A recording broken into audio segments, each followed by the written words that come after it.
सिमुलटापुनि गोमानानै थानाय सासे लाइमोननि गोथै सह मोनदों। थांनाय 28 आगस्तखालि मोनाबिलि समनिफ्राय गोमानानै थानाय गसाइगाव महकुमा आसाम बंग सिमानि सिमुलटापु गामिनि बिजय भूषण बासाकनि फिसाज्ला अजित बासाकनि गोथै सोलेरखौ बस्थायाव सोनाय हालोदाव दामपारानि दैसायाव मोनो। सिमुलटापुनि HP पेट्रल पाम्पनि मावथि अजित बासाकआ गुबुन सानफोरनि बादिनो थांनाय 28 आगस्तखालि गावनि डिउटिखौ फोजोबना मोनाबिलि 7:30 समाव न' फारसे थांनायनि उनावबो हर थौजासे न'आव सहैयाखैमोन। जाथायनि सायाव नखरनि सुबुङा सिमुलटापु पुलिस आउटपस्टआव अजित बासाकआ गोमानायनि गसर थिसनो। बेखौ बिथा खालामनानै संदाननायाव सिमुलटापु पुलिसआ 7 साननि उनाव दामपारायाव बस्थायाव सोनानै दोननाय हालोदाव अजित बासाकनि सेवलांनाय गोथै सोलेरखौ मोनो।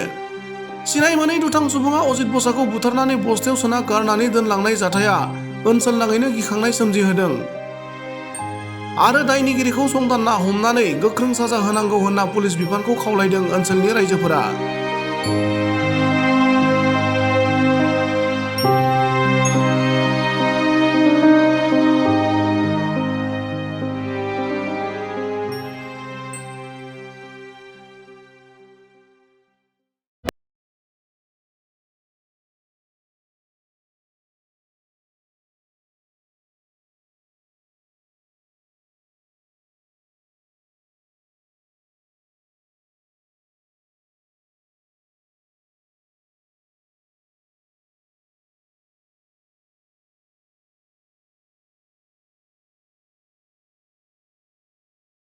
आङो निउर'थेरापिस्ट बङाइगाव सापागुरि बेंटल गेटआव बाहाय बे आं निउर'थेरापि होनाय मोनसे थेरापिस्टखौ आं सालायो। दासिमहालागै आङो 10 मास जाबाय बाहाय।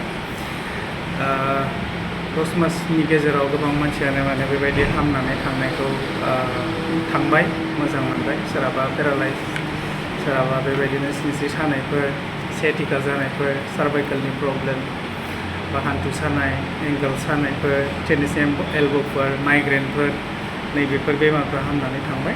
सिनस्रियाव सानाय जादों आरो बेनो आथिं फारसे थांनानै थाफ्लि खावसेयाव सागाबाय थायो आरो। मैया नाजाफैदोंमोन नालाय, दा एसे मोजां दं आरो दोनथ'ला माइनो फ्रि। दा मोजां मोनबाय आरोना? आं सिनस्रि सानाय जादोंमोन फार्स्टआव, सिनस्रि सानाय जानानै थाबायनो हायि जादोंमोन। 1 सप्तायानो जाबायमोन। खामानि जादोंमोन, दा बेयाव फैनानै माने थाबायनो हाबाय। दा मोजां मोनबाय आङो, मोजां थाबायनो हाबाय।